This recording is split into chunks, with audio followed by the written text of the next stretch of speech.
The world of e-commerce is constantly evolving and it's getting harder and harder to keep up to date with different market trends. And that doesn't help when you have stores constantly popping up, selling the same products as you, or at the very least, selling the same type of product as you at the same price or even lower prices. And in this video, I'll be showing you a pivot strategy that you should be using. And this pivot strategy is going to help add another source of revenue. So first of all, we're going to dedicate time to direct outreach. And what you're going to do is reach out to stores and ask them if they'd like to stock your product. So of course, these can't be direct competitors, but shoulder niches that either don't stock your category or they don't have a lot of variety in that category. So for example, let's say you sell beanbags. Well, guess what?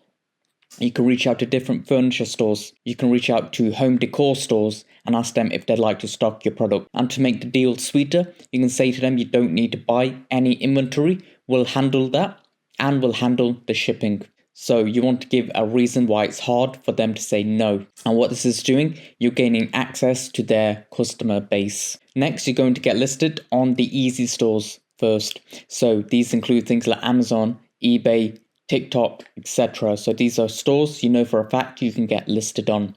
And then you're going to get industry specific stores, so things like Etsy, Wayfair if you're in home furniture. And then you're going to make a list of the sites that have a higher barrier to entry to get listed on. So these are things like ASOS marketplaces. So if you sell clothes, well, guess what? This is a great idea. If you sell home and garden products, you're going to want to get listed on the Range marketplace. If you're in America, you're going to want to get listed on Walmart, and you're going to reach out to these stores, convincing them that they should stock your product. Make an entire spreadsheet of these and then get to work. The next thing is to optimize for these platforms. Of course, each platform has its own nuances and its own uniqueness, but you can use this template to optimize them all. So first and foremost, you're going to optimize for the platform's search. You want higher rankings when someone types in a particular keyword. So in order to do this, you're going to use the platform's auto suggest result. So for example, this result here, they've typed in cocoa butter and this shows things like cocoa butter moisturizer, for skin 1 kg, unrefined raw, cream, food grade, body lotion, etc. And you can use different keywords as a trigger. So for example, your brand name, the product type and key features. So if we go here, let's say chocolate powder. We've got chocolate powder for coffee, chocolate powder shaker for cappuccino, for bacon, for milk, for coffee machine, 0 sugar. So you're going to apply any relevant ones, the ones that make sense, into your title as well as your copy. And keep in mind, Amazon allows up to 200 characters, Etsy allows 140 characters, and eBay allows 80 characters in their titles. And you're going to want to maximize that title with as many keywords as possible, because the title will influence the search engine a lot when it comes to search result rankings. You're going to want to keep your brand consistent through every platform. So this means colors and tone of voice. So customers recognize your brand regardless of where they encounter you. And this builds trust as well as loyal customers. So if you look at this brand here, Seven Hills Whole Foods, they've got more of an organic vibe going on here with their branding. And of course, they've got a tone of voice, they've got nice images, good packaging, and they really shine when it comes to showing how healthy they are thanks to their branding. So you've got the product here, you've got the mountains in the background, which is a part of their branding, and they add more copy here. It's nicely formatted and the images are super nice as well. You're going to want to adapt the tone of voice for the platform, so it's more casual for Etsy and it's more straightforward if you're on Amazon. And if you're looking for help when it comes to growing your e-commerce business, I'd highly recommend booking a one-on-one 30-minute call with myself. It's a free consultation.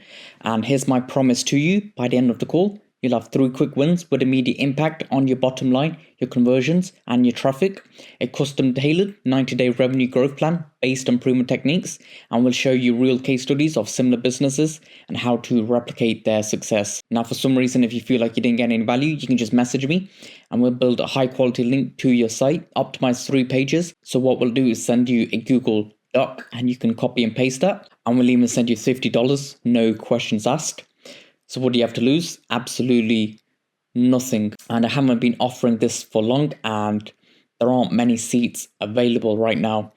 And the reason why we're doing this for free is because we're looking for businesses we know we can grow to work with. So you can spend years being stuck, or you can hop on a free call with an e-commerce specialist. Completely up to you. You have absolutely nothing to lose.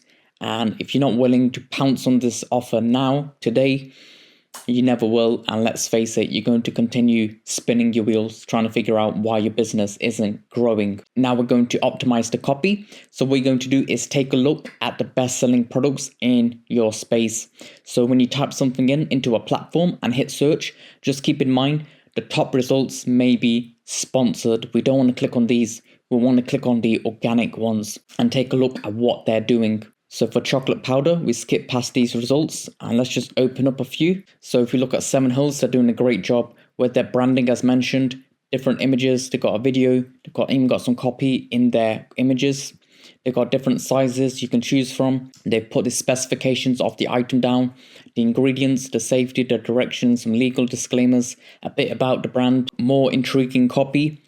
So this is a fantastic example. These guys, they're a bit more bare bone when it comes to their copy, but I believe this is ranking in the top results because of their very cheap price. And with these guys, they've got different flavors when it comes to their hot chocolate, and they've got this little section here which the other two don't, and I'll dive more into this in just a moment. So you're going to basically take a look at them, what they're doing, and essentially try and replicate their success.